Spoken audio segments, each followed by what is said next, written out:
चलो देखो एक्सरसाइज 5 का उदाहरण नंबर 9 क्या बोल रहा है कि 1000 रुपए की एक धन राशि 8% वार्षिक साधारण ब्याज पर निवेश की जाती है। 1000 रुपए निवेश किया गया, कैसे? तो 8% वार्षिक ब्याज की दर पर।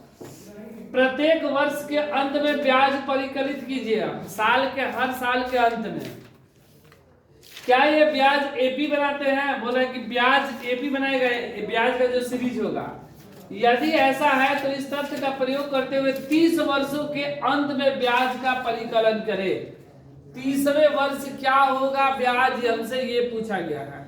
तो सबसे पहले हम लोग ब्याज कम से कम 3 बार निकाल ले रहे हैं, या 4 बार, और उसके बाद फिर वो देखेंगे वो सीरीज एपी में है कि नहीं। अगर एपी में है तो 30वें वर्ष का निकालेंगे, नहीं होगा तो नहीं निकालेंगे।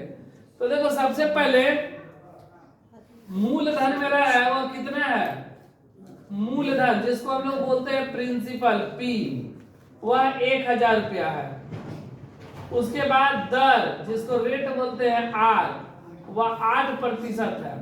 और प्रत्येक वर्ष, तो मतलब पहले वर्ष के लिए हम लोग निकाल रहे हैं, पहले वर्ष के लिए हमसे क्या बोला गया? कौन सा ब्याज है? साधारण ब्याज बोला गया ना, साधारण ब्याज। ठीक है, इससे पहले हम लोग क्वेश्चन बनाए थे, उदाहरण में था, तो वहां पर चक्रवृद्धि ब्याज नहीं, उदाहरण नहीं था, तीसरा था वहां पर चक्रवृद्धि ब्याज निकाल दिया था। लेकिन ये क्या है? साधारण ब्याज है। तो देखो साधारण ब्याज मतलब SI सिंपल इंटरेस्ट कितना होता है? P into R into T by 100। तो 1000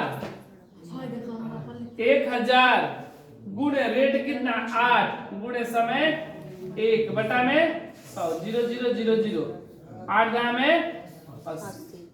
पहले वर्ष के लिए आ गया। अब क्या होगा? दूसरे वर्ष के लिए, दूसरे वर्ष के लिए भी SI बराबर P into R into T by 100। P कितना? 1000, रेट 8, अब समय दूसरा वर्ष, इसलिए समय कितना हो गया? 2 बटा में 100, 0 0 0 0, 8 दूनी 16, 160 रुपया। पहला वर्ष का ब्याज मेरा 80 रुपया लगा, दूसरे वर्ष का ब्याज 160।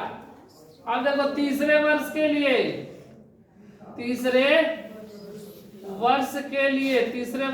क्या हो जाएगा? SI बराबर P into R into T by 100।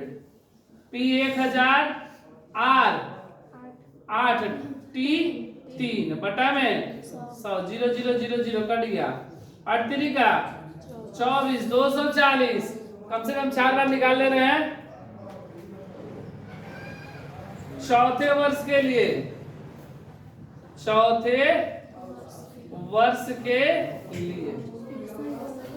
SI बराबर P into R into T by 100। P का मान 1000 गुणे रेट 8 गुणे टी 4 बटा में 100 कट गया, 8 चौका 32, 320 रुपया। ठीक है, अब देखो इससे बना श्रेणी,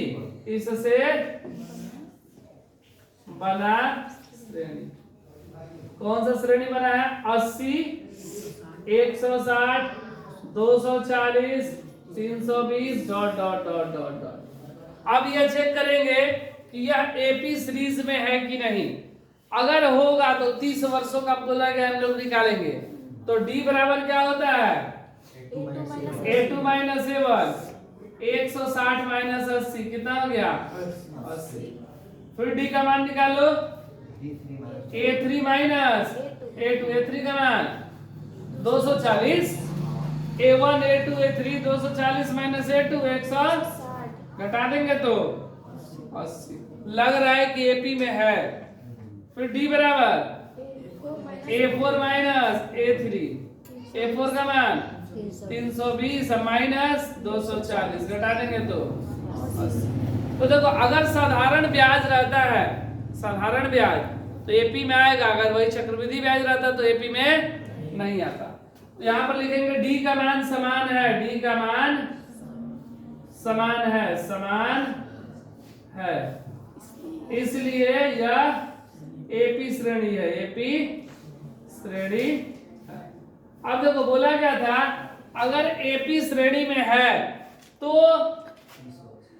30 वर्ष के अंत में, मतलब यहां पर बोला है टी बराबर मेरा 30 साल होना चाहिए, टी का मान कितना 30 वर्ष, तो पी बराबर, तो सॉरी टी बराबर 30, टी बराबर 30 ना, टी बराबर 30 अर्थात A30 बराबर वाट, A30 का मान पूछा गया है, A30 ना, तो A30 तो A प्लस 29D, A का मान 80 प्लस 29 गुणे D का मान भी 80, तो 80 प्लस 9 8 72, 72 के 2 हासिल 7, 8 दूनी 16 और 7 जोड़ देंगे कितना हो जाएगा 16, 17, 18, 19, 20, 21, 22, 23, 23 ना। अब जोड़ देंगे 0, 8 2 10 का 0, 8 2 10 का 0, 3 1 4 2 2400।